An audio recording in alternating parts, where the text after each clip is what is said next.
Welcome to the 10th Annual Young Playwrights Festival at the City Opera House in Traverse City, Michigan. I'm Doug Stanton, one of the co-founders of the National Writer Series, and we're here in our mutual home today. And the Opera House and the Playwrights Festival has asked us to say a few words in support of this amazing institution in our community. The Young Playwrights Festival allows young authors, young playwrights to see their work performed on stage, to meet with professional writers, and to be treated as young artists seriously in the craft of writing. I can't say enough about this program, and I know that it's touched many lives in our community. I want to say thank you, as does the Playwrights Festival, to the Michigan State University Federal Credit Union for their sponsorship of arts and education at the City Opera House here, and most of all, the 6 playwrights whom you'll meet, their mentors, their teachers in schools, and their parents especially for their support. Yay to the parents. Thank you. The mentors I want to mention them because they deserve acknowledgement for their own professional accomplishments and for coming to our community here and bringing that outside world to us. They are Michael Haney, freelance director, former associate artistic director, Cincinnati Playhouse in the Park; Franny Shepard Bates, director, Detroit Public Theater; Thomas Coate, artistic director of the Workshop Theater, New York City; Eric Guild, actor, writer, freelance, New York City; Seth Gordon, University of Oklahoma, head of the Helmrich School of Drama; and Bert Goldstein, director of the Institute for Arts and Creativity at the Wharton Center at MSU, who's long been organizing and whose guiding spirit has made this program so popular. Thank you to the actors and directors, and especially to Minda Nyquist, who's the program coordinator. Now, the recent spikes in COVID means that these 6 plays will be done in a staged reading presentation and will be available for viewing on the City Opera House's YouTube channel later. So until next time, until we meet here on this stage, please enjoy. Thank you. I'm April Klobas, President and CEO at Michigan State University Federal Credit Union. MSU-FCU is proud to be a sponsor and supporter of the Traverse City Opera House. I thought I might take just one moment and tell you a little bit about MSU-FCU as we are new to your community. MSU-FCU was founded in 1937 to support faculty, staff, students, and alumni at Michigan State University with low-cost loans and high-rate savings. We're proud to be a new member of the Traverse City community. We have a branch located on Union Street and a new branch coming up this summer on US 31. Everyone can find a way to become eligible to join MSU-FCU, where we will help you achieve your financial dreams. Hello, and welcome to the 10th Annual Young Playwrights Festival here in beautiful Traverse City in the historical and glorious City Opera House. We're so happy that you can join us this year, even though it has come with challenges and things have been different. We have all been getting used to change, and that's what we've done this year. We've had to pivot with our young playwrights, but we know how important it is to get our young students and their voices heard, and so here we are with a blank stage, masks on, and 6 feet apart for protection for our staged readings of this year's 6 finalists. These finalists come from even downstate in Williamston, Kalkaska, Traverse City Central, Traverse City West, and Interlochen Arts Academy, and we couldn't be more thrilled with each of these finalists and how much work they've put into this with their professional mentors. We thank you for coming and joining us. We hope that you enjoy what we've done with our staged readings, and we look forward to another successful year of the Young Playwrights Festival. I'm Minda Nyquist, the Traverse City Coordinator, and welcome, thank you, and enjoy. Hello, this is Caleb Barker. I'm the author of Entries from a Life Lived Full for this year's Young Playwright Competition. I'm really happy that I was able to have this opportunity to share my work with everybody. I'm glad that everybody else liked it enough to bring it to the finals so it can be performed. I'm very honored to be a part of this all, and I had a really fun time doing it, so there's that as well. My inspiration for this story came through my liking for more character-driven narratives, stories that focus on the characters and how they interact with the world around them rather than how those characters fit into a fictional world set up by the author. So I tried to make a more realistic story that really just focuses on, I guess, the psychology of this character, how he functions and what he does and the relationships he builds. So I think I did a pretty good job with that, with what I was trying to do. I want to thank Professor Gordon, who was my mentor, for helping me edit this play and bring it to the place it is now, because it definitely had a lot of work to be done before it was ready to be performed, and he helped a lot, so I just wanted to give a big thanks to him for helping me share my work with you guys like this. I think it's really important for everybody, especially people of our age who are going through this developmental time, shifting between teenagers and becoming adults, to share their voice like this, because we all have different views and opinions on different things, and we all interpret the world in different ways, and I think the only way we can really come closer together as people is through understanding how they see those things. And I think things such as music and art and literature are just some of the perfect mediums for us to express ourselves like that. And so I'm really happy that not just me, but everybody else who was involved in this whole competition was able to have the opportunity. I also wanted to give a big thanks to my teacher, Mrs. Nolan, for allowing us to do this. It's been really fun, and I'm once again really glad to have this opportunity. So I hope you all enjoy it, and I will talk to you guys later, I believe. Hi, I'm Michelle Hopkins. I am the director of the Young Playwrights Festival piece by Caleb Barker called Entries from a Life Lived Full. Scene opens with a young man sitting at an uncomfortable-looking desk in a grungy-looking apartment, lit via a dim lamp. He finishes writing in a leather-bound journal and takes a sip of coffee. The man stands up and begins to read from his journal as he paces around the room, looking out the window every now and again. September 17th, 2004. Today marks the third Wednesday since the move, and I can still feel myself aging with the passing minutes each and every day.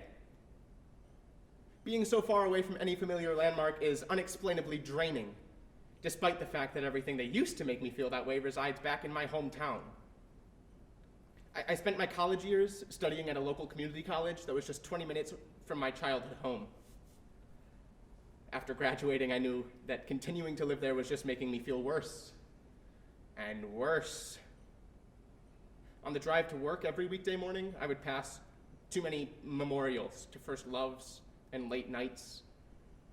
Each sighting left me feeling so painfully nostalgic that I thought I'd hurl up my insides right on the spot.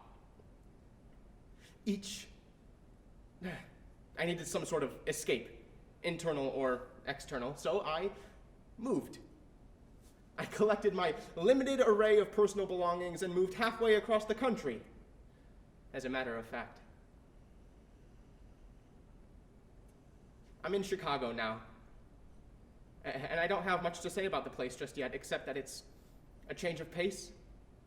There's much more to do here, but the city sounds that drag late into the night leave me with these terrible headaches. And I haven't been sleeping well. Laura says that it takes a lifetime to acclimate to the city. I don't know if that's necessarily true, but it's a struggle, to say the least. Laura is one of the only faces I can make out in the crowd these days, and I'm finding myself more and more grateful for her being here. Lights shift to Laura, a dark-haired woman wearing her hair in a bun with glasses and a tan sweater, standing alone next to the set for Neil's bedroom, but not in it. She stands there for a moment as Neil continues speaking, and she leaves shortly after. Laura is one of my cousins, the only one I can ever stand, honestly, and it's because of her that I came here. I had always dreamed of moving to Queens after a brief field trip in the 4th grade, but the thought of feeling as small as New York makes one feel without a single pillar of familiarity, was much more than I could bear even thinking about, yet alone doing. And so I came here. Simple as that, nothing more to it. My time has been mostly uninteresting as of right now, but yesterday I did meet somebody on the blue line. Pause as the lights pan to a girl with shorter hair and a bright red coat in the same way they did for Laura. Brief pause in dialogue. A girl, actually. She kind of just walked up to me and started talking, and I didn't know what to make of it. Lights shift to another area of the stage, the inside of a train, in which a few people stand wearing all black with black masks. And the girl and Neil walk to the train sitting in different seats. The girl looks back at him a couple of times before finally approaching him, and they begin to converse. Hey there. Hello? I know it's just a little bit odd to walk up to somebody like this, but we live in the same apartment complex. I saw you move in the other day. Oh. Okay. Is that all you have to say? Even a simple hi would have done fine. I'm sorry. This is my first time in a big city like this. I guess I'm just not used to this many people being around me. I feel out of place. I'm sorry. Do you want to try one more time? Yeah, I'd like that. How are you? I'm doing well. Like I said, I know it's a little odd, but I wanted to introduce myself. But I'll be honest, I forgot which apartment was exactly yours. So when I saw you here, I didn't want to miss the opportunity. Hey, well, it's nice to meet you. It's nice to meet you too.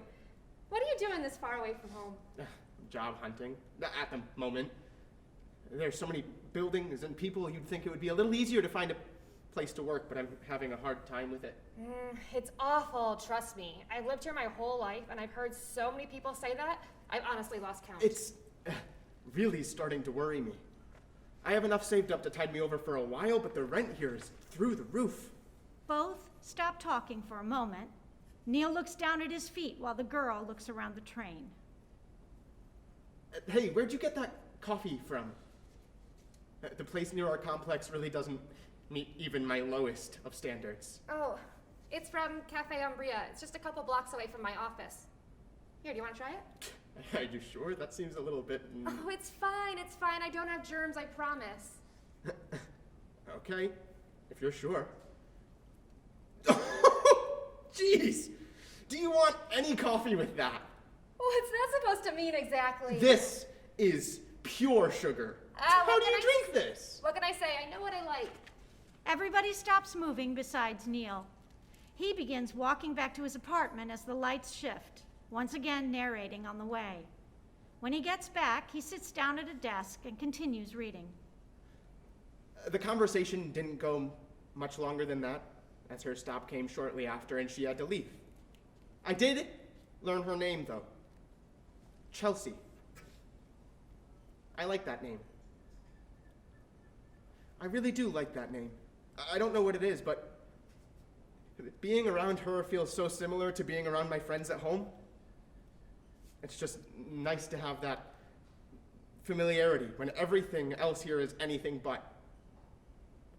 I'm hoping to find time to check out that coffee shop tomorrow. Although I'll definitely be ordering something different than what Chelsea had. Scene ends. Neil is once again sitting in his apartment writing in his journal, but this time he is sitting at the kitchen table. He looks anxious, tapping his foot repeatedly. He stops for a brief moment to take an Advil with a sip from a cup of water. As he finishes, he once again stands up to read from it while pacing the room. October 3rd. I still don't know how my mom didn't realize what we were doing. Getting away with that is one of my greatest accomplishments to this day. Oh, we really did have some good times back then, didn't we? It's so great to be with you like this again. I haven't seen much of you since you went off to school. It's just like those sleepovers back at Grandma's house. Lights drop from Laura. and Neil stands up and faces the audience and begins narrating again. It's beginning to get cold in Chicago. At times, it's too much to bear. I'm not used to it, not in the slightest. Me and Laura went out to lunch together last week. It was nice. It was really nice.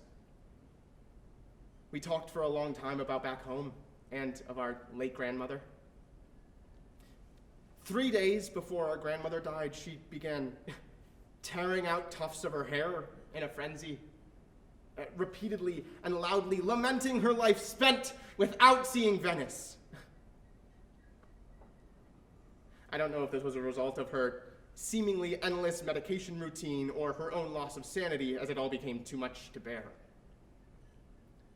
Either way, it was quite the disturbing experience, and I had nightmares about it for a while. Here was this woman, this stern mother of my mother, who had spent a lifetime in countless endeavors, whether that was teaching, volunteering, traveling, and at the end of it all, she looked so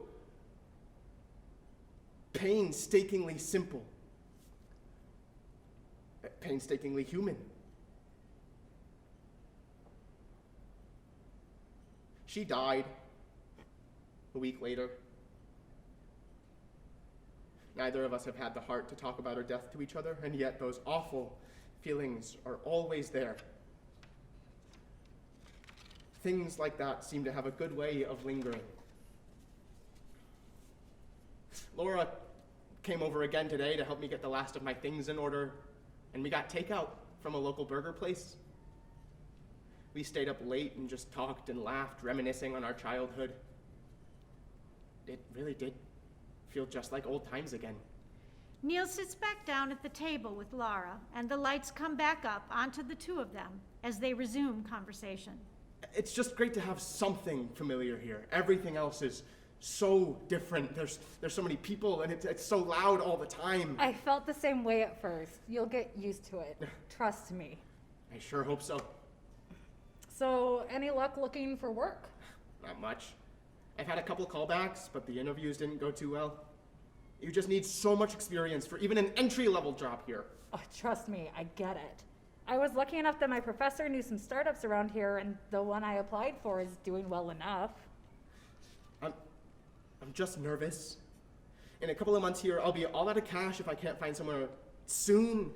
At that point, this whole thing will be nothing but a very expensive vacation. I'm sure it's gonna work out for you. Here, take a fry. Not sure how much that helps, but thank you. Hey, cheer up. Ooh, tell me about that girl you mentioned. I mean, what is there to say, really? We met on a train. She works as a journalist, and and trust me when I tell you she has terrible taste in coffee.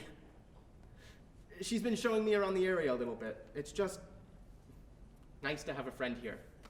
Ooh, I wonder if I would like her. I'm sure you would. She's fun. Just fun? Come on, you can do better than that. What makes this one person so interesting to you, Neil? I get that she's fun, but what's so great about her? I don't know, she just has a way of pulling you from those slumps of monotony. No concept is simple to her. It's always worth a second thought, a third even. Being with her just feels so familiar, even if we just met. I went out the other night to try this new Italian restaurant, and she saw me on the street and just ran up to me, not even caring about how silly she looked doing it. We talked, and she walked me around the city for a while longer before she retired to her apartment. I never asked her what she was doing that night, but I'm glad she was there. She really does sound great. I'm glad you've made such a good friend, Neil. Me too. They continue eating their food as the curtains close. Scene ends. The curtains stay closed, and once again, Neil begins to narrate. December 5th, 2004. I haven't felt like myself recently. And I don't think I have since I left home. I had a strange sense of self before, one that I didn't necessarily like, but at least it was there. It was consistent. This idea has been crossing my mind more and more, and it's beginning to scare me. I've begun to feel terribly homesick. And the thought of moving back home has crossed my mind more than once. When it gets too hard to handle, I'll wander around late at night where the cityscape is there to deafen all of it. Last time this happened, I found myself at a party. Curtains open, revealing a Christmas-themed party. Holiday music plays in the background, and Neil walks over and sits at a table with two people dressed all in black with black masks covering their faces. And he continues reading from his journal as the people around him stand up to get drinks. Chelsea can be spotted sitting at one of the back tables, seemingly conversing with more people in all black with masks. I hesitate to use that word because the parties I knew from back home typically consisted of bottom shelf liquor, small talk, and strip poker. This was different. I hardly knew any of these people, but the entire congregation felt so welcoming. It smelled of nostalgia and peppermint. I've never understood the feeling of nostalgia. Sometimes it's there when it should be, sometimes it's there where it shouldn't be, and it feels comforting yet heart-wrenching all at the same time. It's taken me a while to write about this because the whole night had that same radiance. It was warm but overwhelming, comforting yet constricting. I don't know if I'll ever understand it. I spotted Chelsea among the other guests, but she was so engrossed in her conversation with a group of people whose faces I couldn't quite make out that the thought of approaching her didn't cross my mind. Curtains close. Instead, I found my way to the roof. There was so much noise in the house, I was starting to feel really uncomfortable and I needed some fresh air. The night sky was beautiful and the air was sweet. After a short while by myself, I looked over and saw Chelsea exiting the window and coming onto the roof. I hadn't noticed inside, but she had dyed a streak of her hair purple. Curtains open to Neil sitting and Chelsea standing on the roof. Hey! What are you I doing? saw you in there, by the way. I saw you look straight at me and then walk away without coming up to even say a word. Sorry. I just needed to step out for a bit. I'm not used to this much noise. I can tell. You mind if I join you? I suppose not. Good. Because it's getting cramped in there. Chelsea sits down. They're both silent for a brief period. It's really beautiful out tonight, isn't it? It's breathtaking. I think this is the first time I've been able to make out the stars since I moved here. Everything's always so bright in the city. They seem to get lost in translation. I find that if I squint a little, I can almost see the lines connecting the constellations. Constellations are odd. Who looked at that series of stars 1,000 years ago and decided that they were a dragon? I enjoy them. They give your mind something to do. I just find them outdated. Their entire function was to view the vastness of the universe in a way we could maybe comprehend, finding ways to interpret them as images we are already familiar with. Science has come a long, long way since their creation. Do you think that we would have surpassed the need for them? Neil is silent for a moment. I don't know if it's necessarily a need for them. They're just fun to look for, and they're kind of cool. I think that's a good enough reason to have them, don't you? This time, Chelsea is silent. I suppose so. They're definitely a welcome distraction from the fact that these stars are 1 billion miles away from us and the universe is larger than we can even imagine. That's the reason I have a hard time believing in an afterlife. This current existence is so unbelievably vast Is there really enough sentient consciousness to occupy an existence beyond our own? It makes the idea of reincarnation seem all the more realistic. I think I've always had an unspoken belief in reincarnation. I think it just seems to make the most sense. What comes from the earth returns to it. It's reused like every other cycle of life. Have you ever heard of the egg theory? I can't say that I have. Okay, so it's this theory that when you die, you'll speak to an omnipotent being. They'll explain to you that you are to be reincarnated as another human being from any point in human history. The cycle will repeat itself until you've lived every life there is. So every act of kindness expressed is an act of kindness towards yourself. Every feeling of sadness and happiness or anything in between has either been felt or will be felt by you. When the cycle completes itself and there's no more lives left to live, you'll remember everything you experienced, and then you too will become a god, just like them. The entire universe serves as an egg of sorts, a cocoon for you to reside and learn in until you're ready to break free and accept the burden of omnipotence. Must be a pretty damn big egg, huh? Seriously, that's what you got from that? Yeah. Okay. Oh, okay. This is some food for thought, though. It's definitely a little bit strange, but it's an interesting thing to think about. It's almost comforting in a way. It always just makes me think about all the amazing people throughout history. I would love to see the world through their lenses, to do what they do and be what they are. It's odd to think about observing a life you've lived through the one you're currently living. I guess that's what we'd both be doing right now, though. Assuming I hadn't already lived through yours. I guess we're both just sitting here talking to ourselves then. God, that's weird to think about. Yeah, I guess so.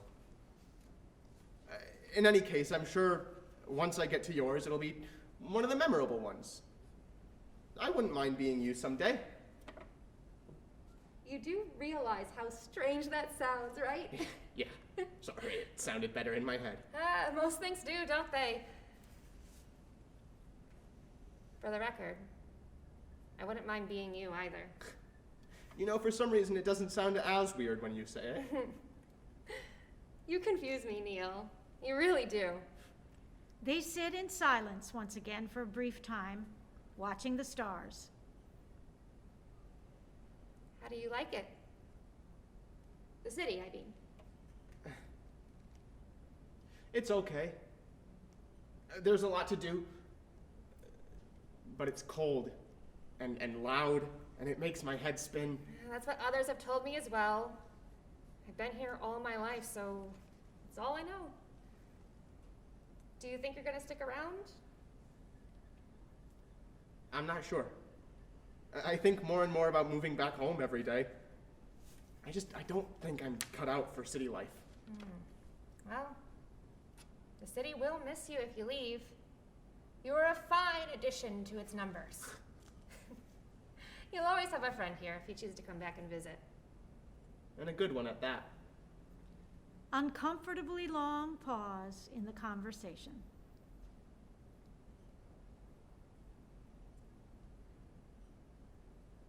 It really is gorgeous out tonight. You can almost smell the moonlight. It's beautiful. Just beautiful. Neil and Chelsea look up at the stars in silence for a few seconds, and Neil looks over at her once before tilting his head upwards again.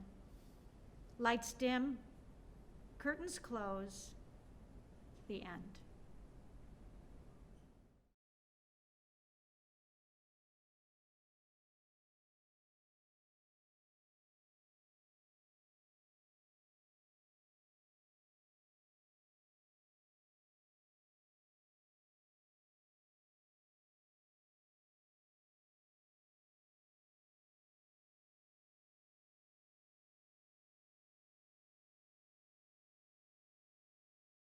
Hello. My name is Eva Gray. I am a junior at Williamson High School, the writer of Death's Promptest game, and one of the winners of the Youth Playwrights Festival. This opportunity is really amazing for me because this is actually the first play that I've ever written. I've acted a small handful of times and have been in Pitt the past couple of years, so this is a really nice opportunity to be able to kind of be on a different side of things and kind of see what I write come to life. So I'm super excited to see what they do with the play. I left some things open to interpretation, so I'm excited to see kind of where they go with that. I actually started writing it. There's a monologue in kind of the second scene. I started there and kind of branched off of that. I really love monologues. It's super dramatic, but that's kind of where I started. That's kind of where the inspiration came from. My sponsoring teacher is Katie Nolan. She's super amazing. She's my English teacher, and she encouraged all of us to enter our plays, and another student from my class actually won too. So congratulations to Caleb Barker and all of the other winners. So that was super cool that another student from my school is here as well. My mentor is Eric Guild. Him and I worked super well together. We had about weekly phone calls. We sent notes. He sent notes to me, and I would change things and then send him a new edit, and then we would have a phone call and kind of talk over it a bit. So he was super helpful. It was great learning about the editing process and what a lot of writers go through for that. So it's kind of really cool to be on a different side of things. So it's been really great. I just want to thank the people who set this up. It's a great opportunity, so thank you so much. The actors of my play, I haven't met you, but I'm super happy that you're working on this, and I hope you love it as much as I do. Thank you to my mentor, Eric. It has been great working with you. My sponsoring teacher, Mrs. Nolan, it has been wonderful being your student, and I really appreciate all of the feedback and the help that you've given us. Thank you to my family for always supporting me, and my friends who are here today who support me as well. So I'm super excited to watch this come to life, and thank you for all being here.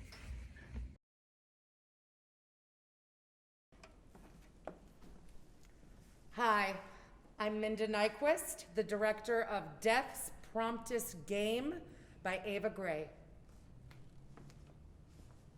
Ramona and Heloise walk together to the table in their home. I have a surprise for you, Heloise. Well, Ramona, don't make me guess. Tell me already. I received a letter from the mail in England. A marriage proposition. I accepted. The family has money, so I'll be well off. I'm headed there in May. You're going to England? Do you even know them? Of course I'm going. The plans have already been arranged for me to leave, even on a big, extravagant steamship. Mother plans to go with me, so I won't be in England alone, and I'll be okay. Besides, you can always visit. I've been stuck here my whole life, and I need new scenery, and this is a great opportunity. Well, I don't know. That seems awful far. Don't you think? Did Ramona tell you the news? Isn't that wonderful? I've always wanted to go to England. Heloise walks over to coffee and pours each of them a cup, which they start to drink. Well, of course it's wonderful. But who will I make coffee for in the mornings if you both are across the globe? Oh, don't be ridiculous, Heloise. You know you can follow. Heloise adds sugar to Ramona's coffee. Well, of course not. This is my home, and I'm not leaving it for some silly marriage proposal far away from home. Does she even really know who she's marrying? Your silence tells me enough. This is atrocious. How could you leave your home for someone you don't even know? Are you all right, dear? I know this is upsetting, but just... Ramona coughs, sputters, and chokes, then falls silent. Blackout.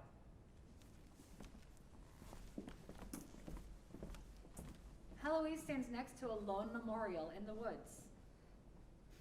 Sorrow fills my heart. I walk through time longing for you to breathe back to life, but the stiff chains of death prove bearing. Oh, Ramona, why have you left?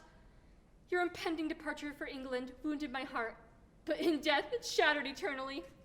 I plod through warm, gentle earth, while you lay captive in an icy tomb. It is too much to bear.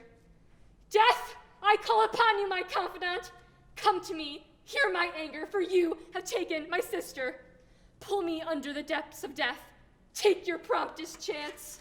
Heloise plunges a knife into her chest and collapses to the ground. Blackout. Show yourself, Death! For all the pain and sorrow you cause, no mercy is shown. Why am I alive? Ah, Heloise. You are not alive, child. Your unfinished business has brought you to the in-between of life and death. The choices you make determine your everlasting. You are calling on me now, but I came before, several times and long ago. Do you not remember? To me, death, mortals are mere toys of fate which I use for enjoyment.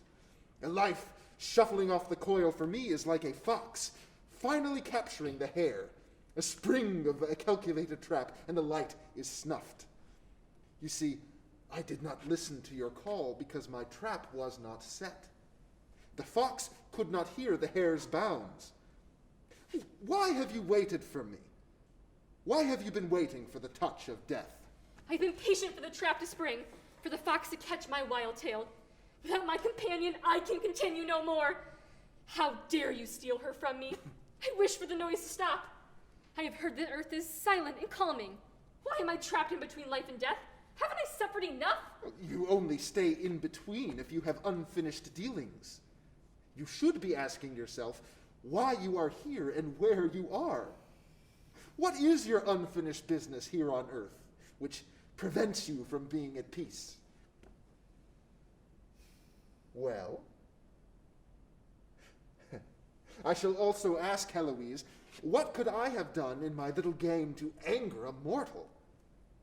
Can you not think past yourself? I do too think past myself. And here is my point most perfectly. Of all my questions, that is the only one you decide to respond to. Now, I shall ask you again. Why has my game angered a mere little speck like you? And why shall I continue this conversation rather than letting you seethe alone for eternity? I am cross for the simplest of reasons. You, Death, are the harbinger of pain and misfortune to many lives, including my own. You have taken my Ramona from me, and thereafter my joy. And then you cut my fate line with sharp scissors, and I fell deep into this trap. This is not fair, Death. You steal, and you take, and in order to even speak to you, you steal and you take again. You mindless fool. Don't you realize that you helped me set the trap for poor dear Ramona? And even your own, don't you remember? Shall I remind you then?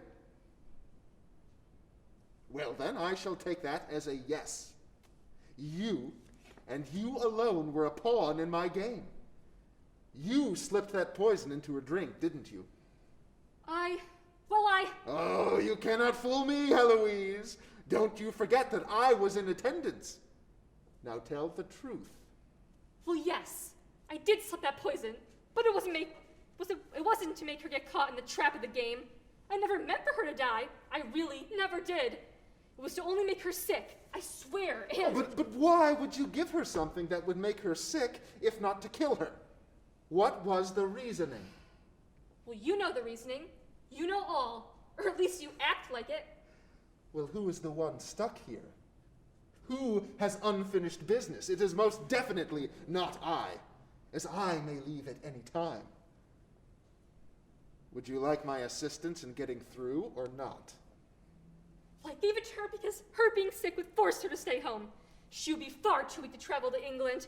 She doesn't even know who she's marrying. I see. So it is your own game of fate, isn't it? Your own game of playing with her feeble fate string with sharp scissors. Oh, I know how it is. You people get bored or disappointed in life and try to do my job for me, or rather with me. Well, Heloise, I, for one, appreciate the fine entertainment.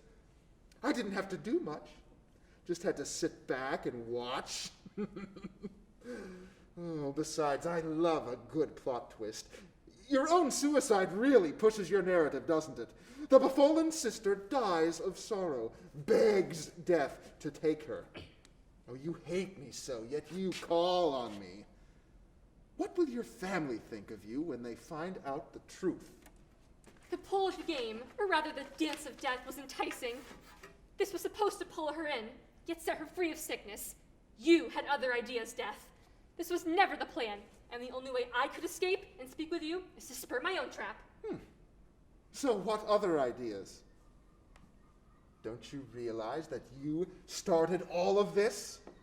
Well, with the kind of person she was, I would expect you to understand. She would have gone off to England, and Mother would have gone with her. Death snaps. The next scene, actors move dreamlike and slowly into position. Death and Heloise's mother are in her home. Death, as the coroner, gives Mrs. Green news. Mrs. Green, I regret to inform you of the results of my autopsy. You see, Ramona was killed by ingesting rat poison. Oh. It seems that a dose was slipped into her food or drink. Do you possibly know, is there anyone who wanted Ramona gone?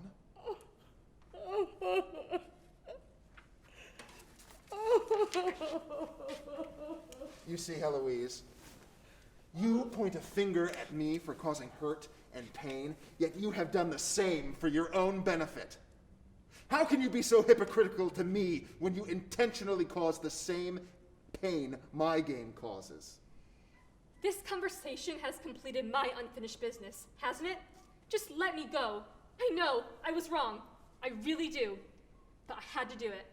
She was going to leave, and so was Mother. Oh, how silly you are to think that I would do you a favor. However much you have entertained me, I owe you nothing at all. Don't you remember what I told you earlier? I work for nobody but myself.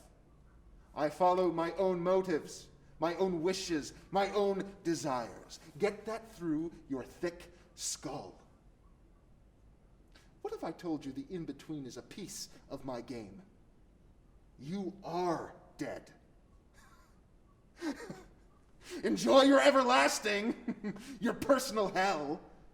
I work for myself, not for you. You have made a dooming mistake. You are selfish, both in life and in death. And that selfishness has brought your punishment upon you. After all, even in death, your wrongdoings catch up to you. Death snaps again. The scene in Mrs. Green's slowly moves back, dreamlike.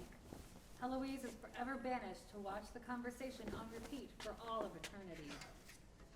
Mrs. Green, I regret to inform you of the results of my autopsy. You see, Ramona was killed by ingesting rat poison. Oh. It seems that a dose was slipped into her food or drink. Do you possibly know, are there any people who wanted Ramona gone? My daughter, Heloise.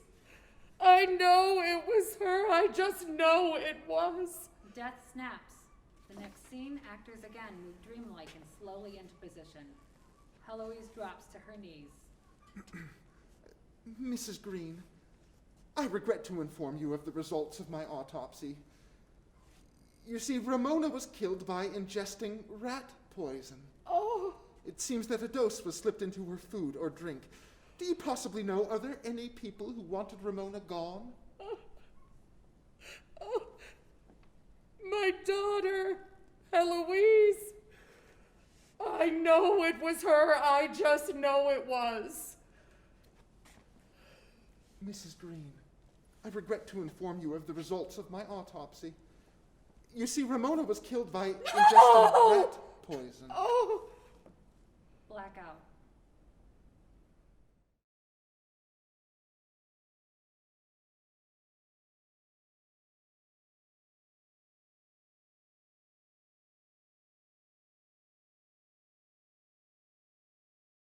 Hi, I'm Alyssa. I'm from Kalkaska, and I go to high school there. It's online this year. But I also go to Front Street Writers at Career Tech Center. My sponsor teacher is Miss Scollin, and my mentor is Miss Shepherd Bates. I wrote Macaroni, and my inspiration was that it was an assignment I had to do for school. This is a really cool opportunity. You know, I love being in plays, and it's just as fun to write them, so that was super cool. My play was originally just like two friends hanging out, but then I decided I wanted to make it more serious. So I changed it and added some more serious themes, which I think should be covered more in entertainment.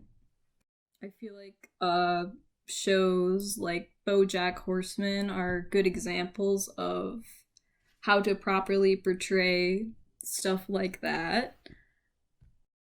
And I learned that I really like to write dialogue. It's super fun. It was also really cool to get to work with my mentor to make my play better. You can always improve on something that you write, and I think that I did. Anyway, I'm really glad that I got to be a finalist, and thanks to everyone that helped me get here. Hi, I'm Rachel Harrell. I had the privilege of directing Macaroni by Alyssa Lantzer. Scene 1. An outdoor seating area for a local cafe in a downtown setting. Sean and Laura walk on, carrying drinks, and sit at a table. It's been so long since we've been able to hang out. Too bad my break is only 15 minutes. Whatever happened to your internship thing, anyway? Ugh, it turned out to be boring as hell. What's the point of a career opportunity if it isn't any fun? I think the point is that it's just a good opportunity. Yeah, well, the contract was only for 6 months. What matters now is that we can party. Hey! I tried to show up at your place unannounced a few days ago, but you weren't home. Just your hot roommate. His name is Aaron, and you've met him before. I have, but he is your hot roommate, so you know. I am well aware of his attractiveness level. We live together. I mean, I've known him since I started college. You told me before he was the host at some crazy college party. You vomited all over his couch. You had to spend the night there and became friends or whatever, blah, blah, blah. Cute reminder of friendship story. Yeah, that's the story. It's a good thing he was there to help me out. But I mean, there's more to it than just... That's the main part, though. We don't need an entire exposition, nerd. All right. But you never told me that you showed up at the apartment. That's fine with me, but I do like to know when people are coming and going. Not because I'm a control freak, but because our door handle is damaged, and if the door doesn't close properly, mice can get in, which isn't that bad, but I don't like spending too much money on mouse traps. I'd rather spend it on cheap Thai food. I thought Aaron told you I showed up. You know, he probably forgot. No problem, though. Oh, wow. I guess he didn't tell you what happened between us. No, what happened? Oh, it's not what you think. We didn't sleep together or anything. But when I came in, he totally freaked out and thought I was a burglar. He threw a vase at me. It missed, so I'm fine. Then we argued and I left. It was weird. Why would he not tell me? And a vase? Since when did we own a vase? It was dumb of him not to tell you. I was going to, but he insisted on doing it himself. I bet he would have just kept it a secret. I mean, at least you told me. I'm still kind of mad, though. You're paying for my coffee. That's fair. Honestly, I'm glad you're not the type of person to get mad at people for simple things. No! I wouldn't get mad over something simple. Aaron is way better at being mad. You should have seen him when he got tomatoes and mustard on his burger. He went like full Karen. Oh, really? Yeah, really. He yelled at everyone until his whole meal was free. It was impressive, in an awful sort of way. He has kind of been acting weird lately, now that I think about it. Oh, hey, I gotta go. See you later? Yep, see ya. Scene 2, an apartment living room. It's getting dark outside. Sean is sitting on the couch. Aaron walks on. There's food in the kitchen if you want mac and cheese. Why do you always make that? Aren't you lactose intolerant? Yeah, but it tastes good, aren't you? Who isn't? But I don't make a big fuss about it like most people. I don't spend $20 on a pack of pig enzymes every 2 weeks. I'd rather feel like shit and save money than feel slightly better and lose money. I'd rather spend my money on other things. I disagree, but respect that. I mean, being in pain to save money is low-key badass, except, it's just, being lactose intolerant. Whoa. Just lactose intolerant? Hey, my stomach battles the lactose until it is completely expelled from my digestive system. Yeah, whatever you say, Aaron. Whatever you say. Aaron walks to the kitchen and returns with a bowl of mac and cheese. That's right. What's right? Me. Duh. Oh, okay. Makes sense to me. From the kitchen, something clatters loudly onto the floor. Sean jumps at the sound. Aaron stays still, eating from his bowl with a fork. Oh, look at you, scared of a little kitchen utensil that I had precariously perched on the edge of the counter. Hey, this food is kind of cold. I didn't get scared. And if it's cold, then go heat it up. No. Aaron sits on the couch next to Sean. Why don't you ever sit on any of the other furniture? Sean gestures to a few cheap lawn chairs. Because our other furniture is shit, Sean. The vomit couch reigns supreme. Now move over, my stomach hurts. All right. I only vomited on it once. And neither of us will ever forget that. Sean sighs and makes room for Aaron on the couch. I'm gonna be honest with you. You're kind of an awful roommate. What? Really? Why? Where is this coming from? Listen. I'm sorry I insulted the chairs that you bought yourself, but hey, they are not comfortable. It's not just about the chairs. How about the fact that you threw a vase at my best friend? You didn't think I'd figure that out, did you? It's one thing for you to break things on accident and then not replace anything, but throwing a vase at my best friend, really? Wait, you don't consider me your best friend? That's what you got out of what I just said?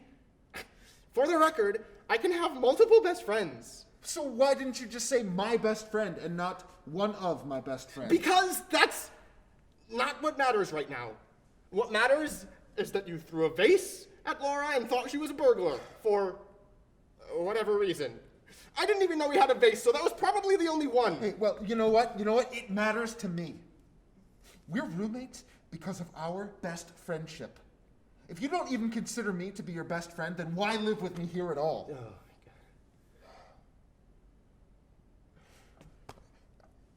my God. I didn't tell you because I knew it would bother you. I tried to avoid bothering my best friend. It was late. I don't like burglars. That's it? No one likes burglars. We don't have anything worth burgling. Maybe the TV. I don't need a reason for my actions. I don't even need a direction in life. I'm not criticizing your lifestyle. I would just like to know when you do something like that. Well, you found out anyway, didn't you? Just tell me next time, okay? Fine. Good. Fine. All right. Gotta go to the bathroom. Don't eat all the macaroni. You broke a vase, so you can't eat all the food that I made and purchased. Don't fall in. Aaron finishes his bowl of macaroni and sets it on a coffee table. He glances around, scratching the side of his neck. He taps his hands on his thighs before standing up and opening a drawer on an end table. Where did I put those? From off stage, the sound of several items falling can be heard. Aaron looks up. Sean, you good? I told you not to fall in. Aaron continues to look for something. Sean enters, carrying a plastic bag. Aaron, what the hell are these? It isn't what it looks like. I need those. Yeah? What for? These don't look like your typical legal drugs that stink up the whole apartment. Sean. Just give them back, please. You know, these look a lot like what the doctor gave you when you had that really deep cut on your arm. The ones that were supposed to last you for 3 days. Sean, but please. Those pills were prescribed 4 weeks ago. Where did you even get these? Aaron reaches towards Sean, trying to swipe the bag away, but misses. That doesn't matter. You can't just take those.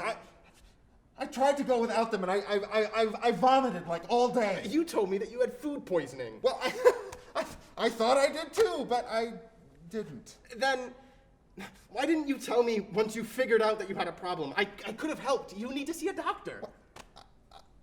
I was going to, but you're always so busy with school, and I thought, well, I thought I could work it out myself. I still can. Just give those back, and I'll fix it myself. You don't need to worry. I'm fine, okay? You're not fine. I'm very worried. I always am. You go out early and come back late. You got into a fight a few days ago. I heard you calling your parents to ask for money the other day. Is this why? Drugs? You're hardly the same person I met in college. Sean? Aaron plops defeatedly onto the couch, burying his head into his hands. Oh my God. Aaron, are you... I'm fine. Sean sits next to Aaron, putting an arm around him in a comforting manner. Hey, it'll be okay. No, it won't. It's too late. It's not too late. Just as long as you let me help you, we can figure this out. Together. I always help you when you let me. Anyway. I don't know. How long did you say? 4 weeks? Yeah, 4 weeks. And in those 4 weeks, you've changed. I didn't want to see it, but everything is starting to make sense now. You've been worried about people breaking in to steal your stuff. You freaked out when your order was wrong. You got into a fight, and apparently, you threw a vase at Laura, who you should have recognized.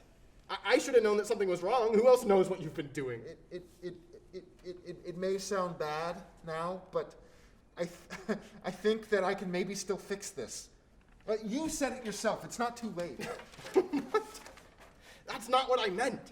It isn't too late for you to get help. You can't just get over an addiction on your own. Aaron suddenly stands and tries to grab the bag again. He catches hold one side, but the other remains in Sean's grasp.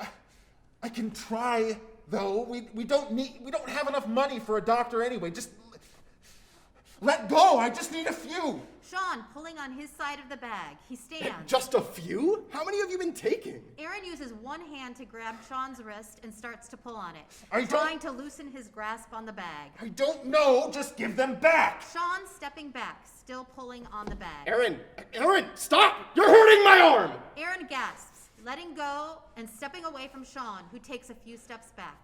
Aaron walks up to him and grabs his shoulders. Sean, I didn't mean to do that. You gotta understand. You understand, right?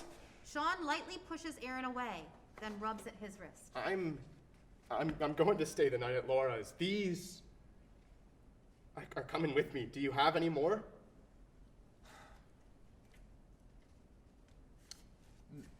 No. And that's it. Just one night, right? Probably. We'll see. Why can't you stay? Sean walks to the door. Because I'm tired of dealing with your shit. Because this is still me helping. Sean!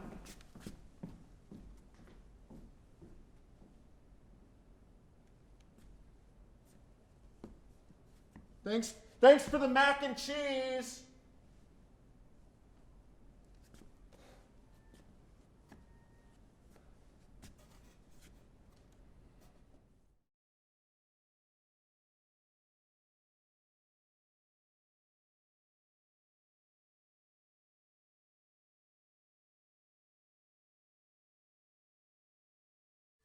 Hello, my name is Tyler McNalley. I wrote the play A Voice at Night.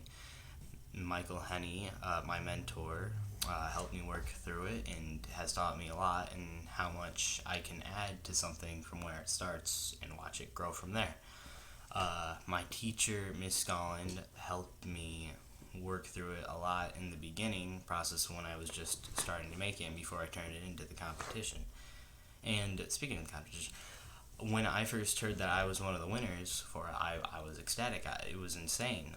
So I'd like to thank you for giving me this opportunity to work on this and be able to have it be put live performance, and hopefully next year we'll be able to do that, live. And other than that, there's not much I can say other than thank you again.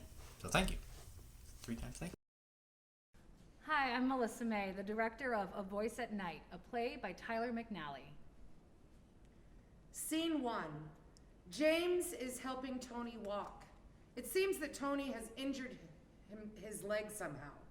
Tony has one arm over James and the other hanging down. They both seem to be rushing and at the same time very tired and out of breath. Come on, we have to get back to town before dark, James. I don't want to have to stay the night out here. You think I do, Tony? Look, as much as I hate to say it, I think we're going the wrong way, man. We've been going in this direction for an hour. We should have been back to town by now. I think we should stop and rest. James stops and helps lean Tony against a tree. James, we should keep going. The sun is setting. Tony tries to stand back up, but James quickly pushes him back down. I don't want to stay out here any more than you do, Tony. But if you didn't run down that hill and tripped, we probably could keep going. Don't blame me. You're the one who's supposed to know the way back. Well, I'm sorry if I got a little sidetracked and forgot where we were when you hurt your leg. Shut up. You think I wanted to break my leg? Here, I'm gonna go look for firewood. You know how to make a fire? Well, no, but I thought that it would be better than doing nothing. Besides, like I said, the sun is setting. If you leave now, it'd be dark before you can get back. Yeah, that's a good point. So what should we do? I mean, what can we do? Both of the boys look up as the lights dim until the stage is completely and totally pitch black. Then a stick being snapped can be heard from out of the darkness. Did you hear that?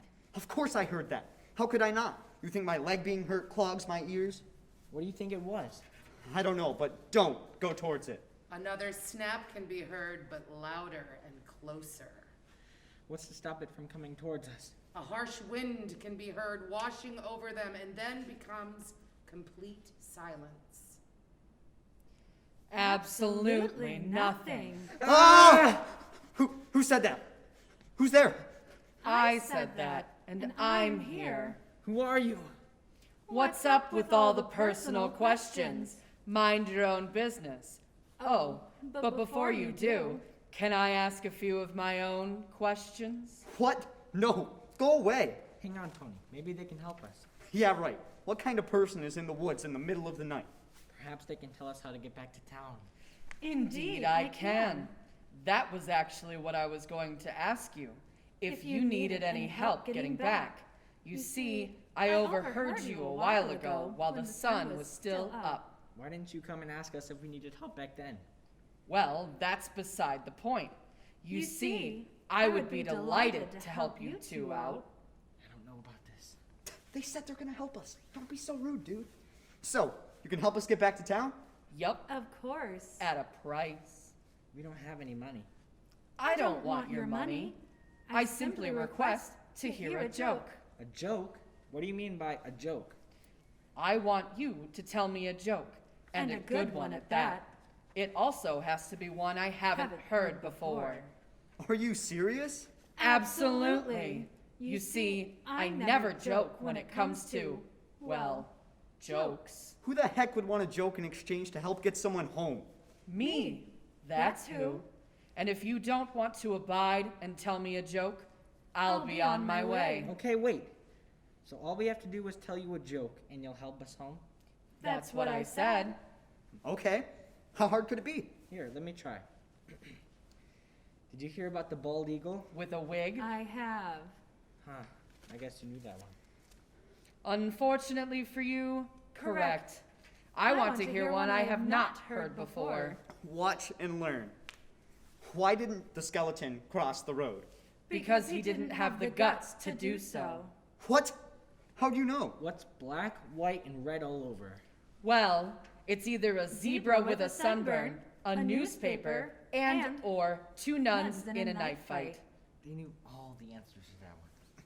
How many cockroaches does it take to screw in a light bulb?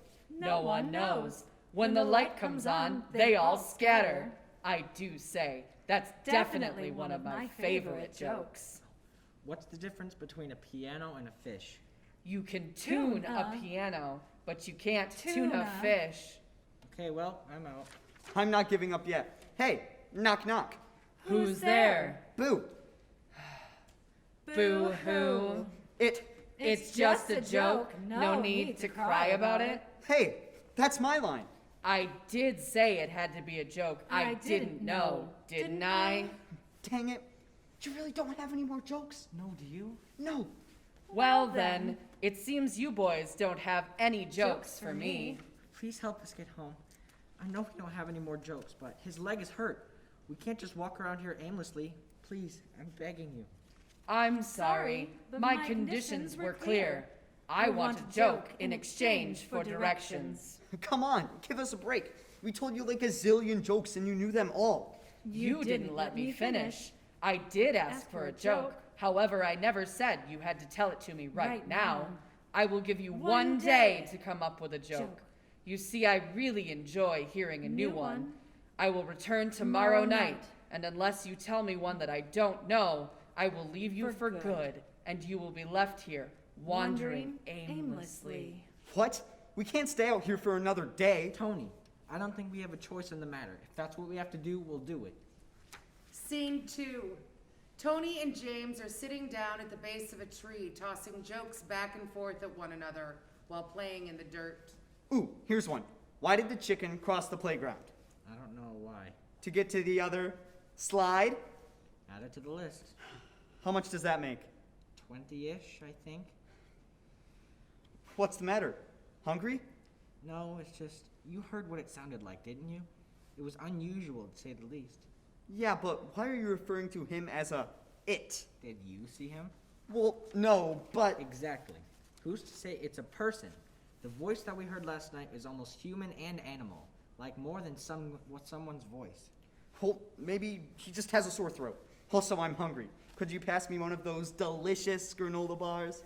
James throws Tony a granola bar from his backpack laying next to him. Don't you remember the thing that you said? What person is wandering out here at night with no flashlight? And when it runs into someone, it doesn't say anything until it's pitch black out. That's not normal human behavior, and neither is asking for a joke in exchange for directions. What do you mean, didn't say anything until it was pitch black out? Yeah, remember? It told us that it hurt us when the sun was still out, and... James freezes, then looks at Tony. You don't think... James stands up and begins to look around. What? That it's been listening to us this whole time and hearing every joke we've said? Oh, now that's creepy. Shh! Keep your voice down. Can you try standing? We've got to get out of here. Relax, would you? I'll try standing. Tony begins to try and stand by grasping the tree he was sitting at the base of. When he's at his feet, he tries to walk, but utterly fails, falling to the ground. Ah! Are you okay? No, I'm not okay. It hurts even more now than it did yesterday. Dang it. Now there's no way we can go then. So, now what? If you're right about whatever that thing is, it's been listening to us come up with jokes. And I can't walk. What do we do? I don't know. James helps Tony lean back up against the tree, then moves a small log so Tony's leg can rest on it. Well, my left leg is pretty much useless. Is that good? Yeah, that'll be all right. Good. What? Say that again? Huh? That'll be all right? That's it. I've got the perfect joke. What is it? James walks over to Tony and begins to whisper into his ear as the lights dim and the stage becomes pitch black once more. I'm back. It's been a day. Do you have a joke for me? We do. But first, we want to ask you a few questions. Is that so? It is. Starting with, what are you? Just another person trying to get by in this strange world of ours. Okay. Second question. Were you listening to us talk during the day? I was. I heard every joke you two spat out at one another, except for the last one that you two whispered to each other. And now, I believe it is my turn to ask you a question. What's the joke? Oh yeah, I forgot that you told me that one earlier, James. I remember what it was. Well, let's hear it then, shall we? We were gonna use that one, but It was a joke about my broken leg, and I didn't find it that funny. People who get hurt badly shouldn't get joked about. I know that now. What do you mean? Well, back in town, there was a guy that got into a real bad car crash. And it was reported and talked about all around the country on how bad the guy ended up, that I'm sure even you must have heard of it. I'm afraid not. How bad did the man end up? He completely shattered all the bones in his left leg and in his left arm. Well, did he survive? Yeah, he survived. He's completely all right now.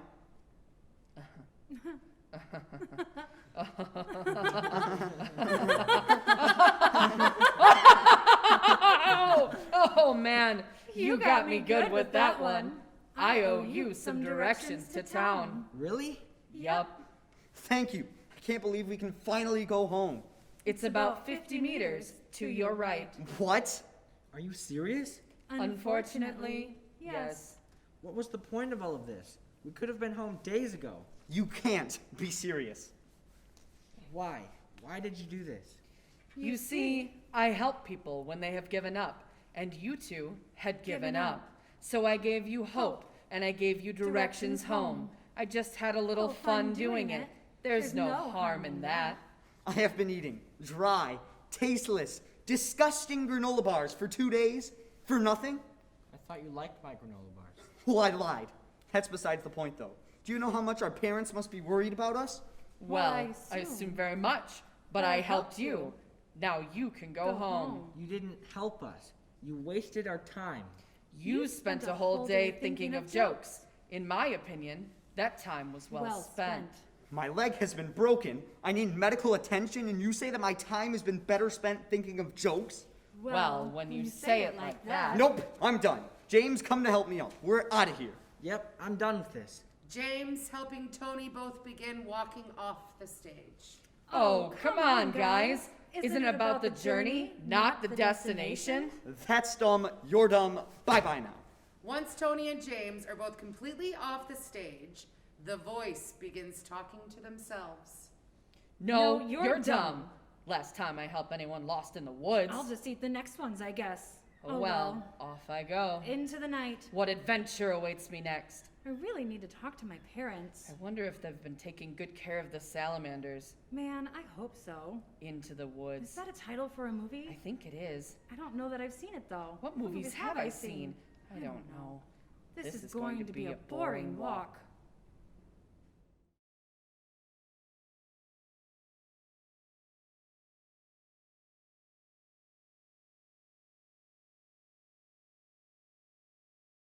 Hi, my name is Maia Siegel. I'm in the 12th grade at Interlochen Arts Academy. My teacher is Bree Cavallaro, and my mentor for the Play Festival was Bert Goldstein. I'm originally from Roanoke, Virginia, but I've been going to school in Michigan for the past 2 years. And so my play was called Snake Play, and it's about a boy who has a pet snake, and the pet snake is about to eat him. But really, it's about a family. It's about the loneliness of being in a family unit, and it's about sort of the relationship between a mother and a child, and as well as sort of the creepy unknowingness of not knowing if your pet really loves you, not knowing if sort of that love is just a projection that you're putting onto an animal. So yeah, my inspiration for this play was my mother would tell me a story about a kid who was eaten by his pet snake when I was really young, and that was sort of a scare tactic so that I did not get close to exotic animals. It worked. I will never own a snake. But I think one of the best experiences of this mentorship with the Play Festival was working with Dr. Bert Goldstein, and he really helped me in editing the play and sort of focusing on the minute details. He gave me so many wonderful reading lists and and he introduced me to more of Sara Rule, who is a playwright I really love, and now in college I'm going to possibly be working with Sara Rule, so that is really exciting. And he really helped me sort of dream out how I actually wanted the play to look, and I think while writing a play, you sort of have a vague idea of that sometimes, and sometimes that's really concrete. But he was like, what sort of lighting are you thinking of? Or for the fight between the boy and the snake, do you want sort of this to be shown to the audience? Do you want sort of the lights to hide part of it? And so that was really, really helpful, and sort of took me from a space where I was thinking about words to I was thinking about visuals and space and time and people, and that was so amazing. So thank you so much to the Play Festival and to Bert and everyone who has really, really helped put this together. It's been such an amazing experience, and I can't wait for more. Hi, my name is Nick Viox, and I will be directing Snake Play by Maia Siegel. Characters. Mom. Young.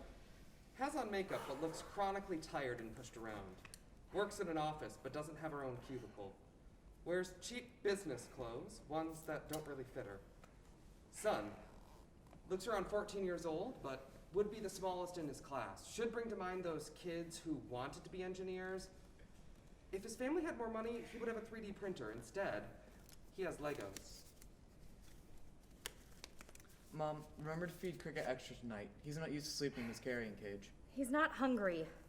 Is he feeling better? Baby, he's not sick, exactly. Hand me the cleaning supplies. This cage is rank. Well, why is he acting sad? I think Cricket may be a little too much for me to handle right now.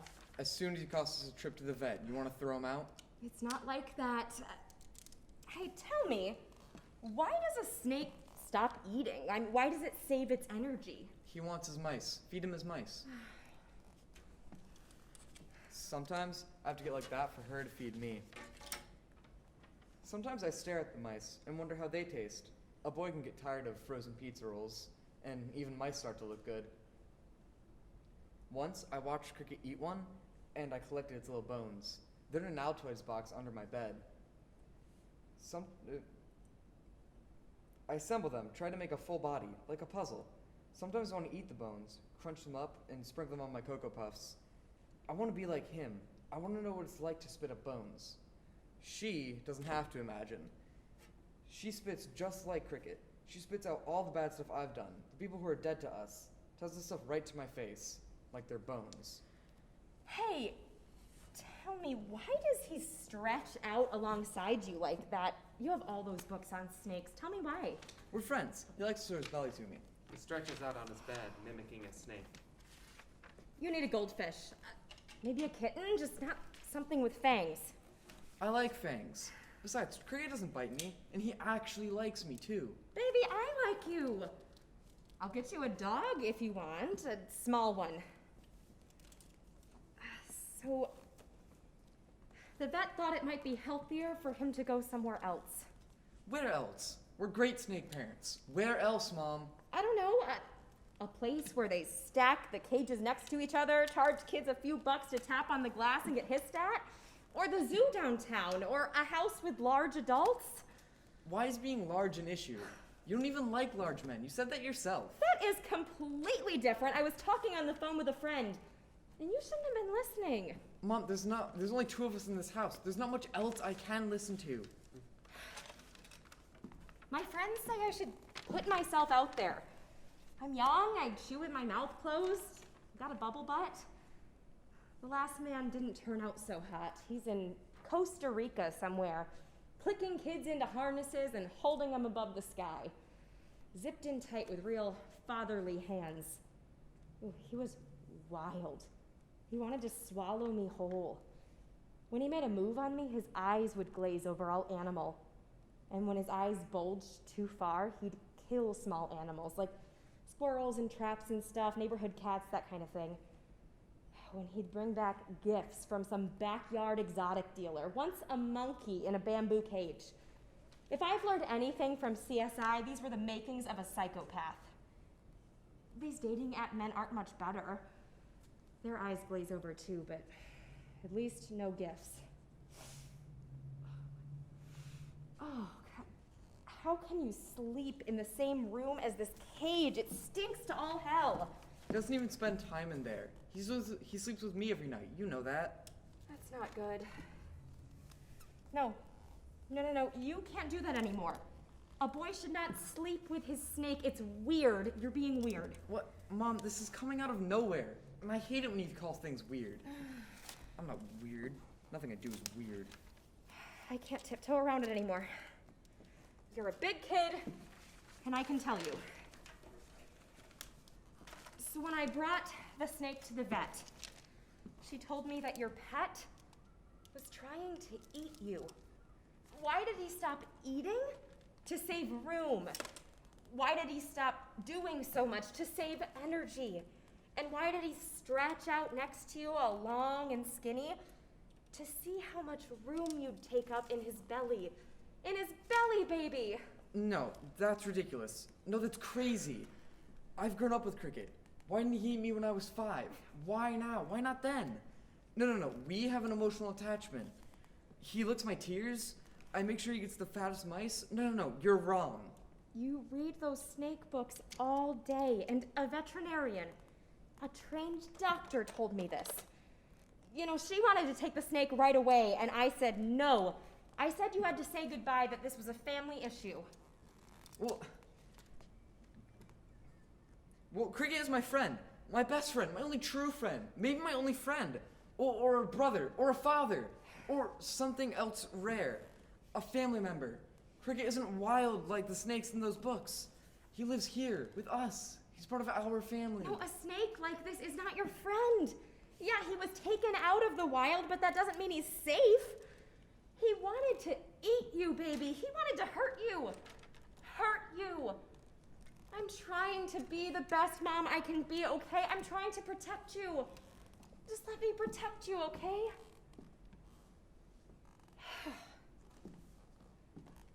Do you want to know what it would be like in the pit of a snake's stomach? It would be dark, and you would be dead. And I don't want to be in this house alone. I need you here with me. I don't want to be here with you. I don't want to hear you complain on the phone about big men and small men and medium men. And I don't want to pretend like I don't listen. I'm trapped here with you and Cricket. And I never put Cricket in his cage because that's cruel. And right here, this is worse than Cricket's cage. With that stupid jungle bedspread you made me get. And all those science books I read at recess alone. Because I'm alone at recess, Mom, yes. And I don't really mind it. At least it's better than those boys grunting on the field all day. You didn't want me to sign you up for soccer. You would have met other kids there. I don't want him to play soccer. I want Cricket. Give me Cricket. Listen, I know what it's like to feel detached. When you're at school, I sit here on the couch, all silent and invisible sometimes. Sometimes I open the fridge and look at Cricket's dead mice. They look so peaceful in there, you know? Each in their own little way. I just worry about you, okay? I don't want you to grow up stunted. Oh, so many adult men are stunted. And I know the makings of stunted men. Trust me, I know. Extreme attachment to animals is one sign. Every stunted man likes animals because they can't talk. You can drag them by their pinky toe and they can't scream or call the cops or anything because a pet is your bitch. No, your toy. No friends is another sign of stuntedness. Having tan soccer boys with lean muscles laugh at you, it hardens you and you just stop right there, forever emotionally 14. What else? Magic tricks, cartoons, sucking your thumb. My son is growing up stunted. Yeah, he's not growing. That's the problem. You show your dating app men my snake. You always teeter a bit. You always seem ready to fall down like a cutout doll or something. They see my bedroom, you know? They see me. They don't just stare at the cage. It's like showing the dating app on my diary, or my dick, or old Christmas photos before Dad went on that Costa Rica trip. Cricket is supposed to be mine, and you know that. And you show that toothy smile where all I can do is sit on that stupid jungle bedspread and watch the men watch me. Oh, they look at Cricket all right. They jostle him and poke him and prod him, and Cricket hates it. I know this because Cricket and I, we talk. Not through words, but we have our methods. A nuzzle, a tongue flick, a widening of the eye. The dating app men are skewered in our language. We are very witty, Cricket and I. We talk about Cricket swallowing them whole. We laugh about it. Cricket would never eat me because I'm not those men. We talk about those men and spitting out their bones. Not my bones, their bones. Baby, I want you to be happy. And I want you to be good, and I want you whole. Not eaten by some ridiculous cobra that your dad bought. Is this all about him? Still? Is this about finding complete closure or whatever stupid headline Cosmo put out this week? Do you just want to get rid of him entirely? Leave it all in Costa Rica again? What's it gonna be? Me? What's it gonna be? The snake and then me? So you can fuck your dating app in peace? Are you serious? No! This animal was about to eat you! You are the child here, and you cannot bully me like this! I'm sick of it! God, I'm sick! He wanted to stay in Costa Rica, you know? Started up some ziplining attraction, held some exotic pets and pens for photos. Easy money. We're not easy like that. We're not animals, we're people. So, fine. You win. I am a bad mom, and I just want what's best for you. Sorry I'm not a ziplining wife. Sorry I can't corral armadillos for tourists.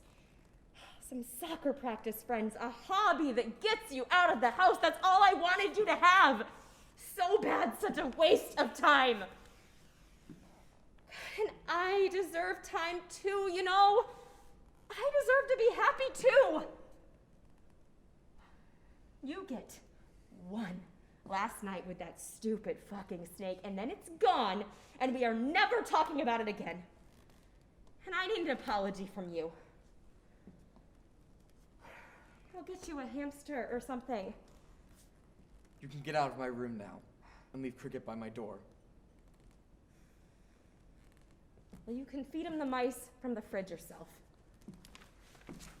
Mom leaves bedroom, closes door, and drops snake in front of door. Son opens the door a crack. When this door's closed, my room rustles, grows over itself. First, my jungle bedspread grows vines. The lights darken, turn green.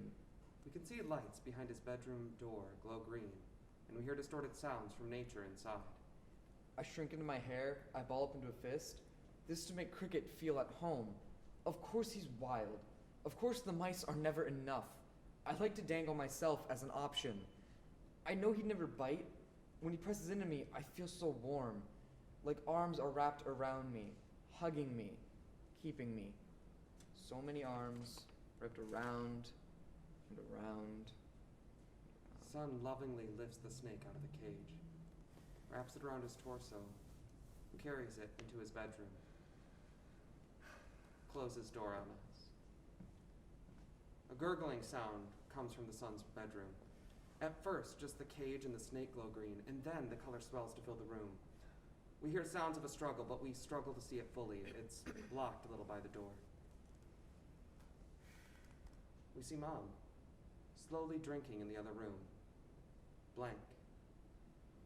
After a little while of sitting on the couch, she registers what just happened.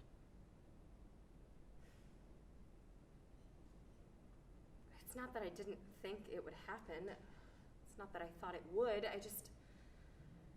Sometimes I go blank and I find myself staring at the mice in the fridge. The dead mice. The food mice.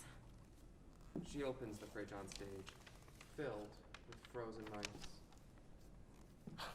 Look, he didn't even remember to feed the snake its mice last night. They're all still here. I like having those mice here. Part of our family. Brothers and sisters laid out next to each other, one compartment away from the lettuce. One more night. Of course, one too many. I just tried to be good, and it all became so hard. A gift, sure, a cobra to wrap around a baby. And I stayed past that. And then I used the snake to charm those dating app men. It made me a cool mom, and it sure made my son easier to swallow. They were all so stunted, and I was using a big snake as a reason to stop by. Come see my big snake. I got a lot of dirty replies to that, but that's what I was looking for. And I knew the boy was alone in his room, but he had his snake, and I had company, and I was a good mom. Oh, God, I have to cancel my date tonight. No, it's too late. And I've already gone on 3 with him, and he is a real possibility. He's high on the roster. I should go get ready. It's just dinner. We see Mom get dressed in a sexy black dress and put on lipstick. She spends a lot of time fussing over small details. Smelling tights in the hamper, spraying her hair with product, smelling her armpit.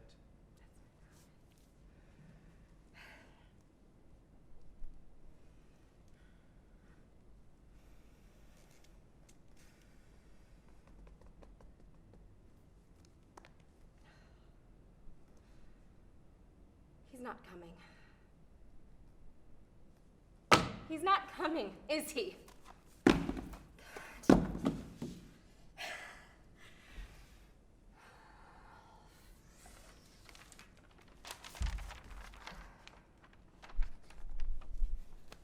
I will have to freshen up his room tonight. Oh, I'll have to alert the school that he will not be coming in today. And I will have to tell my men, look at my big snake. And my son is the one making it big. I mean full, I mean bloated. And I will have to see those soccer boys come to his casket together, those boys who would never have become friends with him. And oh God, I have to buy a new dress. A nice motherly black dress, not this sexy one. Shit, maybe the sexy one. And I will have to get rid of this stink in the room, in the fridge. I'll have to throw away the mice.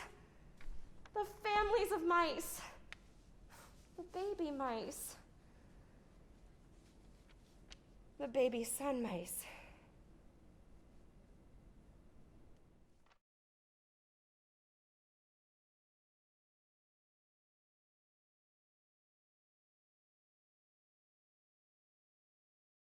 Hi, my name is Sara Bagley, and I am the author of One Last Try. My inspiration for my piece came from a late-night brainstorming session after I was presented with the assignment to write a 10-minute play by my class teacher and sponsor, Teresa Scollin. I was running a little close to deadline, admittedly, and after going through about 19 or 20 terrible ideas, I decided to run with the one that sounded like the most fun to write, which ended up being my base plotline for One Last Try. Since November, it's come a very long way through several rounds of editing and peer review, well, with my classmates and my peers, as well as Miss Scollin, all the way to getting to work with my mentor, Thomas Cote, through the Young Playwrights program, which was absolutely incredible. I learned a lot from him, both in how many tiny little ends there are in a play that absolutely need to be tied up before it can be as solid and as good as it can be, all the way to making sure that my characters are saying exactly what I think that they need to be saying to the audience, and being able to develop the best character relationships that I can, and ensuring that all of this comes across clearly on stage and in my script. This opportunity has been crazy, and I wouldn't have traded it for the world. I think that being able to work with people like Thomas Cote and the opportunity to see my play be produced on stage is still a little mind-boggling, but it's been extremely exciting and something that I am very grateful to be a part of. I think that it's amazing that they have a program like this that young people can be a part of, and something that is really a once-in-a-lifetime thing. think that sharing one's voice in a creative fashion, or really however you most often choose to, is really important, because every single person's take on the world is very special. And in using your voice to create things like art, photography, writing, dance, music, etc., can help you learn a lot about yourself and discover things that you didn't realize were going on in your life, or you didn't realize were very important parts of you until you go and look back on the things that you've created. Thank you, and I hope you enjoy. One Last Try, a play by Sara Bagley. Cast of characters: Scott, a 58-year-old author who's washed up. He's convinced he's still got it. Delia, Scott's wife, 47 and a lot less supportive of Scott now. Lydia, a figment of Scott's imagination, 17, a bit of a dreamer. Evelyn, also made up by Scott, 16, and more of a realist and pessimist. Setting: the living room of a small home. It's cozy with 2 armchairs and a couch surrounding a coffee table. There's a nice antique desk set downstage, and just to the right, a table lamp sits on it alongside a picture frame. A bookshelf sits off to the side. Present day, late evening, around 9 p.m. Scene 1. There is no sound but distant classical music coming from the other room.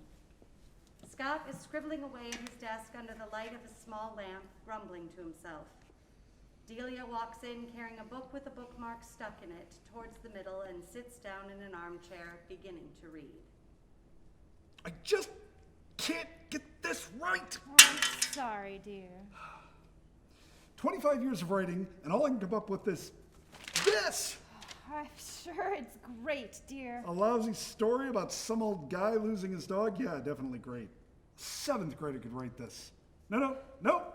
A 4th grader. I used to be so good. You won awards, Pulitzers and Edgars. You're still a great author, I promise you. Pulitzers, Edgars, it's all down the drain. God, even the Grammy. Wasted. Grammy? Oh, never mind. Whatever you say, dear. A story about an old man losing his dog.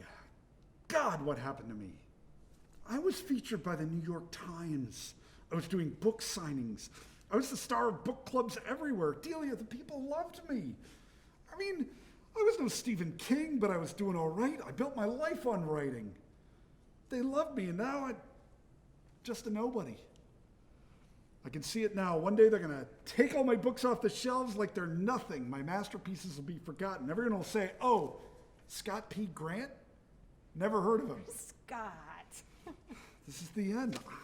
No more. Scott, you're overthinking this. Listen, you're a wonderful author, and There's nothing more to say. I haven't written anything worth publishing in 3 years. My brain, my talent, it's just up and gone. I think I'm officially washed up. Oh, for the love of God, this again. You know, I'm almost positive you're wrong. Look, you're talented. There is no doubt about that, all right? Regardless, it's getting late, and I think you need to rest. You know, maybe pack it up for the night, and you can return to it in the morning. You know, sleep will help your brain reset, and who knows? Maybe you'll dream up some bestseller by morning, and maybe I can finally get some peace and quiet. Dream up a bestseller? You're clueless. A masterpiece can't come from a dream. It takes hours jotting down insignificant ideas, crumpling up thousands of little pieces of paper and trying again. You have to consider the day, the season, the time, the weather. And most of all, the characters. The characters are like your children. Scott, please. Sure, I'm exhausted. Create them, but then once they hit the page, you're done. They come more and more to life until they're real and they develop minds of their own. Soon they're the ones making the story. You're just there to tell it. They have lives and jobs and husbands and kids. They own companies and steal cars. They go to high school and that's it. Oh, you and your characters, my word. Oh, I love you, but I'm going to bed. No, stay. Please, I think I finally got it. Scott, I'm tired. Please, You do this every time. You know, if you keep trying to live life through your characters, you're going to lose the life you do have. It's not like that. Isn't it, though? No, I'm trying to not trying to live through them. For goodness sake, this is just a teenage girl, Delia. Nothing like me. Just listen for 1 second. It isn't always like this, but God, you've been so wrapped up in your characters these last few months that What, I never have time for you? Delia, look, just let me finish this. One last try, all right? After this next book, I'm sure. Just one more. You know, there's always one more. Wait, didn't you just say I wasn't always like this? You said earlier I'm like this every time. You're backtracking. God, I knew it. Even my own wife. No, please slow down. You know, look, you're fine. Everything's fine. Can you please just come to bed? Everything's so with me? twisted up. I can't take this. I can't think straight. Take a deep breath. Just No, please. Tell me I didn't lose my train of thought. High school. High school girls. 2 teenage girls. Yes, it's perfect. perfect. Sure. It's teenage girls, for God's sake. So, we've got girl number 1, right? She's, her dad's the CEO of a big company, so they're all super rich, but she absolutely hates him. She dresses outrageously, and she goes to parties all the time. She even gets a boyfriend with a motorcycle just to piss him off. She can't stand the prep school she goes to. She hates all of her friends, but here's the twist, Delia. She dreams about traveling the world and meeting new people, and she finds beauty in everything, from tiny little flowers to the clouds in the sky. Delia gets up to leave slowly, grabbing her book as she rises. We'll call her Lydia.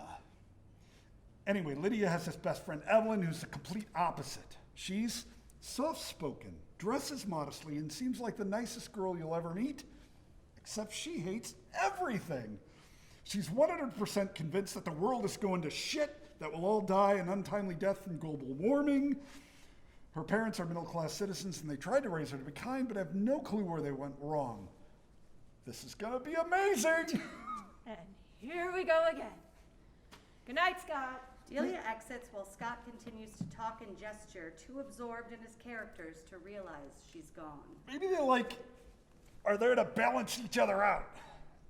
Anyways, they get thrown together in a group project. And wait a minute, they're already friends. They decide to rob a bank. They're in high school, what am I saying? Enter Evelyn and Lydia. The 2 girls go to a party. A party sounds quite nice, but then I'd have to deal with people. Ugh. Come on, Evelyn. You do this every freaking time. Let's just go. So what? I just prefer to stay home and read. Book characters can't give me a headache. Hello? Who's there? Scott can't see Evelyn or Lydia. I'm just making it up. I'm sure that's all it is. Please. I'll owe you one. Nope. I think we should go to the movies instead. Evie, come here. He's got so many books. Yeah, but they're all old and about psychology. And this one's about romance. Nobody. There's nobody here. But there are voices. I'm just gonna go back to writing. The girls go to a party.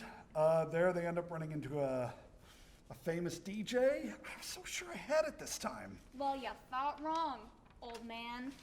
Evelyn sits down nicely on the couch while Lydia rolls over the back of it. Not bad, honestly. Pretty comfy, but nothing like the couch in my room. It's okay, I guess. I do miss hanging out there, though.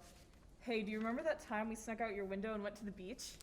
Where I basically dragged you into the water because you didn't want to get your hair wet. How could I forget? Especially with our trip to the Easy Mart on the way. Easy Mart? A beach? I didn't want to write that. Hello? I already checked I'm alone. Huh, I guess Delia was right. I'm finally going crazy. Maybe instead of a famous DJ... We end up at a rock and roll concert or a nightclub. None of this would work. These are terrible ideas. Ouch. rude. Or at home, all that stuff is loud and annoying. We could always just watch movies at your place. What the hell is going on? Why not your house? I love your parents. I don't know why you hate it when they come in and try and talk to us. They're so nice, and they almost always bring us popcorn and M&Ms. That's only because they annoy me, Lydia. Always talking about how Christ has this big plan. Just wait until the second coming. Yada, yada, yada. It's all bullshit anyway. Have you seen the state of the oceans? We won't be alive for the second coming. All the damage to this planet will kill us first. That's awful. That won't work at all. Then why'd you write us, you dimwit? Scott looks up and sees Evelyn and Lydia for the first time. What's going on? Okay, let's see. You're an old guy from the looks of that photo, you're married, and you're writing about a couple of teenage girls.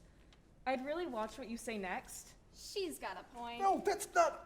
I'm just. Spit it out, creep. It's not like that. I'm just jealous of your youth. I'm jealous of how carefree you can be, how you can go anywhere and do anything. Oh, poor guy. Yeah, like I'm supposed to believe that. You wrote about 2 teen girls for what? For fun? And you just expected us not to notice how weird that was. It's not that weird. I'm not weird. I mean, people do it all the time. I swear. Look, I was just trying something new, just to remember what being young was like. Aren't you supposed to write what you know, or however that goes? Yeah, do you know any teenage girls? Other than the ones I bet you dream about. Well, no, but... Dude, you just keep making it worse for yourself. Try something new. Huh.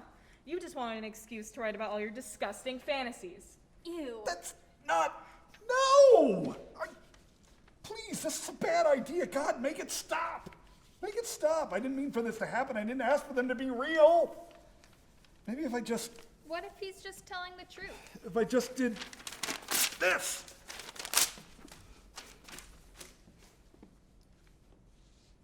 Hello? Evelyn? Lydia? Thank God they're gone. Delia enters. You were right. You're always right. It's a mess in here. Let this be a problem for tomorrow. Tonight has been long enough. Delia switches off the lamp. As they exit, you can hear 2 pairs of footsteps echo. End of play.